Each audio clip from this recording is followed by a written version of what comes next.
আসসালামু আলাইকুম পঞ্চম শ্রেণীর শিক্ষার্থী। এই ক্লাসে আমরা আলোচনা করছি ৯ নাম্বার পেজ এবং ১০ নাম্বার পেজ আলোচনা করব ইনশাআল্লাহ। সো এখানে ৯ নাম্বার পেজে যদি একটু দেখি তাহলে দেখতে পাচ্ছি sound practice, right? So sound মানে হচ্ছে আমরা এখানে শব্দ হিসেবে ধরে নিব, হ্যাঁ, অ্যান্ড প্র্যাকটিসটা হচ্ছে চর্চা করার যে ব্যাপারটা। অ্যান্ড এটা লেসন 7 এবং ইউনিট 2। ওকে, সো যে নাম্বার যে ইয়াটা রয়েছে সেকশন, এখানে যদি আমরা আসি তাহলে দেখব লুক, লিসেন অ্যান্ড সে, দেখো, শোনো এবং বলো। সো আমরা এখন একটু দেখি এই জায়গাতে কি শেখাচ্ছে। প্রথম লাইনে যদি দেখি F F F F is for fan. আচ্ছা, দ্বিতীয় লাইনে V V V V is for van. তৃতীয় লাইনে the fan is on the van. এখানে একটা বিষয় খেয়াল করতে হবে, এই যে এফ এবং ভি, এই দুইটা উচ্চারণের স্থান বলতে গেলে একই জায়গায়। হ্যাঁ, কেমন সেটা আমি বলি। আপনারা যখন উচ্চারণ করবেন, এটা এফ যদি উচ্চারণ করতে চান, শুধু এফ উচ্চারণ করতে গেলে আপনার উপরের যে দাঁতের সারিটা রয়েছে, মানে উপরের দাঁতগুলো আর নিচের ঠোঁটের একটু ভেতরের দিকে, নিচের ঠোঁটের একটু ভেতরের অংশে উপরের দাঁত দিয়ে কামড় দিয়ে দিবেন। একদম বেশি কামড় দিয়েন না যাতে ঠোঁট কেটে যায়। সো জাস্ট আলতোভাবে এনে জাস্ট উপরের দাঁতগুলো নিচের ঠোঁটের ভেতরের অংশে একটু লাগিয়ে দিতে হবে, এতে করে বাতাসটা স্টপ হয়ে যাবে। যেমন এরকম F F F, right? So এরকম। আর এই যে স্টপ করলেন না বাতাসটা এসে এফ, এই স্টপ অবস্থা থেকে যখন আপনি খুলে দিবেন তখনই ভি এর উচ্চারণ হবে। যেমন আমি একসাথে বলছি এফ ভি, এফ ভি, মানে যেখানে আপনি উপরের দাঁতটা নিয়ে এসে নিচের ঠোঁটের ভেতরের অংশে লাগাইলেন তখন এফ উচ্চারণ হলো। এবার ওই লাগানো অবস্থা থেকে আমি যখন খুলে দেব V V, F V, F V, F V. Clear? মানে উচ্চারণের স্থল একই জায়গায়, একটাতে বাতাস আটকে দিতে হবে, আরেকটা জায়গায় ওই আটকে যাওয়া অবস্থান থেকে আপনার দাঁতটাকে খুলে দিলেই আমার ভি উচ্চারিত হয়ে যাবে। আশা করি বুঝতে পেরেছেন। সো এইখানে আমাদের সেই সাউন্ডটা শেখানো হচ্ছে F F F, F is for fan, V V V, V is for van, the fan is on the van. Okay, so এই এতটুকু। এবার যদি আমরা একটু নিচে আসি, এখানে কিন্তু আমরা দেখছি একটা ফ্যান রয়েছে, একটা ভ্যান রয়েছে। হ্যাঁ, এই নিচের এই পার্টে আমরা দেখতে পাচ্ছি ভাইন ভাইন ভাইন। ভাইন বলতে আসলে এই যে আঙুরের লতা, ঠিক আছে, যেখানে আঙুর আসলে ঝুলে থাকে, রাইট? সো আমরা লতা বলতে পারি বা ডাল বলা যায়, বাট এটা লতা জাতীয় গাছ, তো সো আমরা লতা বলতে পারি, আঙুর লতা। So vine vine vine, grapes on a vine. So আঙুরের লতা, আঙুরের লতা, আঙুরের লতা, গ্রেপস বলতে এখানে আঙুর বোঝাচ্ছে, ঠিক আছে? সো আঙুর আছে কোথায়? ভাইনের ওপর, ঠিক আছে, বা ভাইনে আছে আঙুর, এই আঙুর লতার ভেতরে আছে আঙুর। তারপরে নিচে যদি আসি তাহলে দেখব fine fine fine, I feel fine, I like grapes from the vine. Fine মানে কি? ঠিকঠাক, ভালো বা সুন্দর, হ্যাঁ, এটা বোঝাচ্ছে। সো ভালো আছি বা ঠিক আছে, সুন্দর সুন্দর সুন্দর, এটা বলছে আই ফিল ফাইন, এবং আমিও ভালো অনুভব করছি। আই লাইক, আমি পছন্দ করি, গ্রেপস, আঙুর, ফ্রম দ্য ভাইন, এই যে এই আঙুর লতা থেকে আঙুরগুলোকে পেড়ে খাইতে বা ছিঁড়ে ছিঁড়ে খেতে আমি খুব পছন্দ করি। এই ছেলেটা খাচ্ছে, ঠিক আছে, এই কথাটা বলা হয়েছে। তো এখানকার মূল ফোকাসটাই হচ্ছে আসলে এই যে এফ এবং এই ভি নিয়ে, ওকে, উচ্চারণটা। সো আপনারা এটা প্র্যাকটিস করবেন, হ্যাঁ। আচ্ছা, এবার কে নাম্বার সেকশনে যদি আসি, circle the pictures that have the sound F. এই চারটা পিকচার দেওয়া রয়েছে, এর ভেতরে যেইটার শুরুতে এফ দিয়ে শুরু হয় সেটার নিচে কি সেটাকে কি করতে হবে? সার্কেল করে দিতে হবে, হ্যাঁ, গোল দাগ করে দিতে হবে। Underline the pictures that have the sound V, এবং এই কয়েকটার ভেতরে যেটা ভি দিয়ে শুরু হবে সেটার নিচে কি করতে হবে? আন্ডারলাইন করতে হবে। ওকে, সো প্রথমটাই যদি আমরা দেখি, এখানে আমাদের প্রথমটা হচ্ছে ভ্যাস অথবা ভাস বলে না, এটাকে দুইভাবে উচ্চারণ করা যায়, ভেইস বলা যায়, আবার ভাস বলা যায়, ঠিক আছে। এর মানেটা হচ্ছে ফুলদানি, রাইট? সো এখানে কি ভাস, এইটাতে ভি পাচ্ছি না আমরা শুরুতে। সো আমরা কি করব, এই যে বলেছে underline the picture that have the sound V, তো এটার নিচে একটা আন্ডারলাইন করে দিব, রাইট? এবার এইটাতে কি পাচ্ছি, এটা তো আমরা জানি ফিশ, তাহলে এটাতে কি আমরা এফ পেলাম না? আমি সবগুলোতে একটু লিখে দিই। এটা কি ভেজিটেবল, ঠিক আছে, vegetables.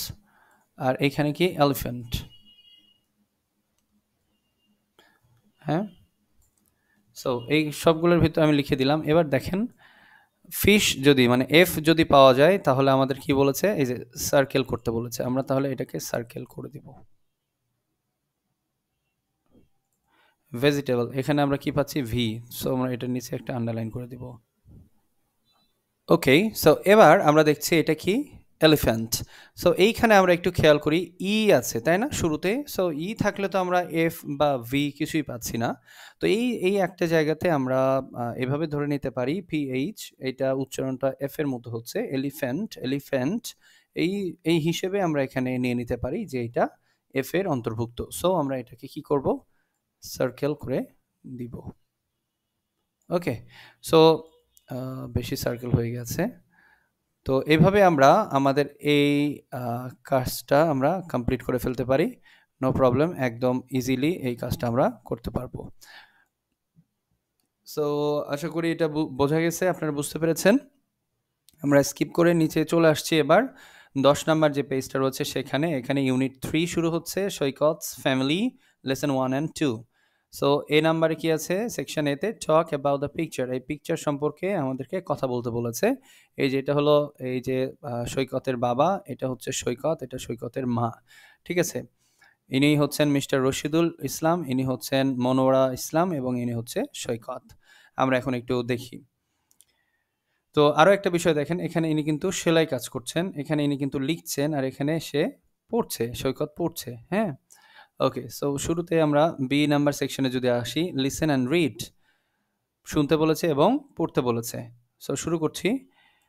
Saikat Islam lives with his parents in a flat in Bogura.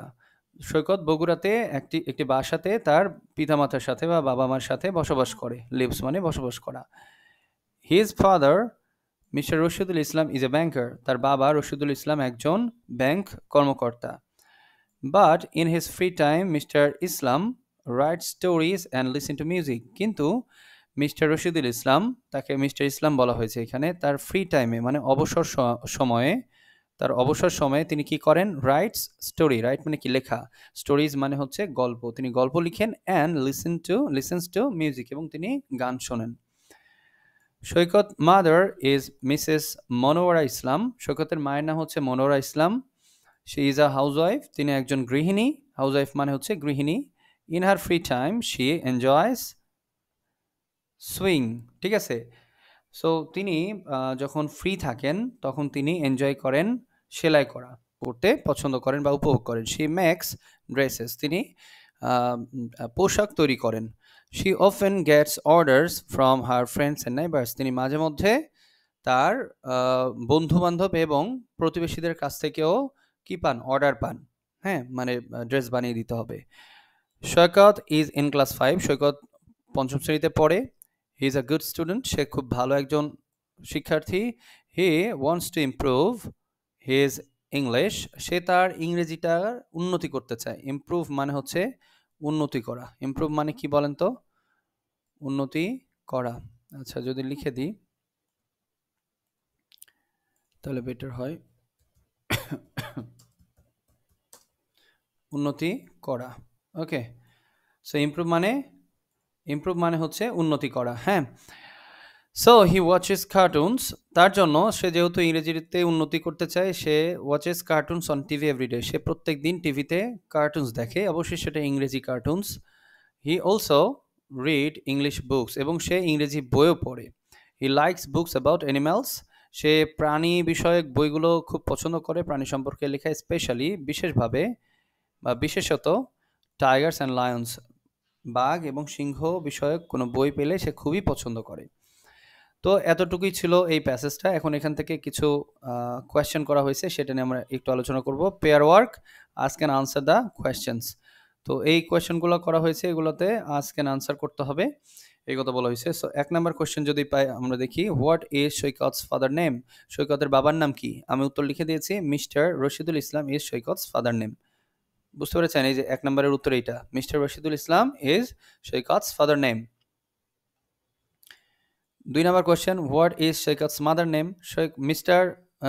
Mrs Monowara Islam is Saikat's mother name. Easy, উপরেরটার মতো করেই জাস্ট লিখতে হবে, নামের জায়গায় নামটা চেঞ্জ করে দিতে হবে, বাকিটা একই থাকছে এবং ফাদারের জায়গায় মাদার করে দিতে হচ্ছে, তাই না? খুব বেশি চেঞ্জ কিন্তু না, এই জায়গাতে একটু চেঞ্জ করে দিলেই হয়ে যাচ্ছে কাজ। হ্যাঁ, ওকে। তারপরে 3 number question, what do his parents do in their free time? তার বাবা মা মানে সৈকতের বাবা মা তাদের অবসর সময় কি কি করেন? সো আমি এখানে 3 নাম্বারটা একটু লিখছি, এটা একটু বড় বড় মনে হচ্ছে, বাট এভাবে লিখলে ভালো হবে। হ্যাঁ, এটা কিন্তু প্যাসেজ থেকে লেখা যাচ্ছে।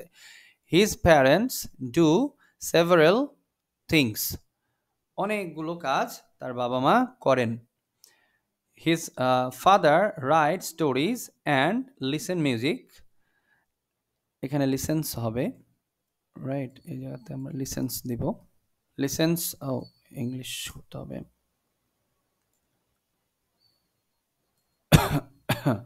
Listen music and his mother enjoys swing. Okay, এবং তার মা অবসর সময় কি করে? সেলাই করতে, সেলাই উপভোগ করে। হ্যাঁ, এটা আমরা উত্তর কিন্তু উপর থেকে পেয়েছি, যে এর ভেতরেই রয়েছে। এখানে Saikat mother Monowara Islam, she is housewife, in her free time she enjoy swing. Okay, so এটা আমরা এখানে লিখে দিব।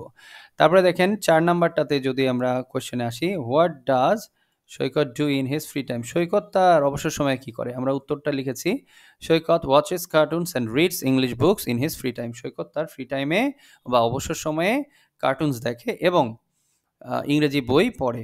ওকে, 5 নাম্বার কোয়েশ্চেনের উত্তরটা নিচে দেওয়া আছে, what kind of books does Saikat like? Saikat কি ধরনের বই পছন্দ করে? কাইন্ড ধরন, কি ধরনের বই সৈকত পছন্দ করে? সৈকত লাইকস বুকস অ্যাবাউট অ্যানিমালস, সৈকত প্রাণী সম্পর্কিত বই পছন্দ করে, স্পেশালি টাইগার্স অ্যান্ড লায়ন্স, এবং সেগুলা যদি হয় কিরকম, বাঘ এবং সিংহ নিয়ে লেখা হয়, তাহলে সে সেটা খুবই পছন্দ করে। সো আশা করি এইটুকু আপনারা বুঝতে পেরেছেন আজকের এই ক্লাসটাতে আর কি। এই ক্লাসটাতে 9 এবং 10 নাম্বার পেজ নিয়ে আলোচনা করেছি। আপনাদের যাদের ভালো লেগেছে অবশ্যই আপনারা কমেন্ট করে জানাতে পারেন এবং ভিডিওটা শেয়ার করে দিতে পারেন, এবং অবশ্যই যারা এখনো সাবস্ক্রাইব করেননি তারা একটু সাবস্ক্রাইব করে দিবেন চ্যানেলে, তাহলে আপনাদের এই ক্লাসের ভিডিওগুলো পেতে অসুবিধা হবে না, নোটিফিকেশন চলে যাবে। সো সবাই ভালো থাকবেন, আজকের মতো এতটুকুই, সবার সুস্থতা কামনা করছি। আল্লাহ হাফিজ।